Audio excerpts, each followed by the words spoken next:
Takkan lagi ku sendiri, kasih yang berlabuh kini terasa keabadian cinta kau beri.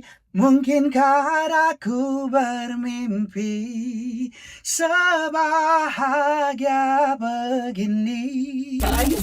Mari kita beramai-ramai datang ke Healing Night tu. Sebenarnya kan bukan anda saja yang memerlukan perasaan itu nak healing-healing. I pun nak juga perasaan itu. Jadi bila anda datang beramai-ramai, anda heal perasaan saya. Lepas tu bila saya nyanyi, insyaAllah saya dapat heal perasaan anda bersama dengan sahabat-sahabat artis yang lain. So marilah kita sama-sama berhealing-healing.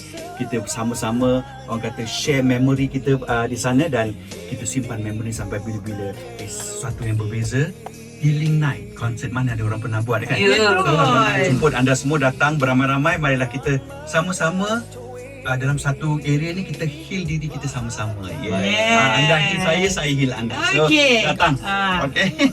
Dengar tu orang pada timur Ya, timur datang.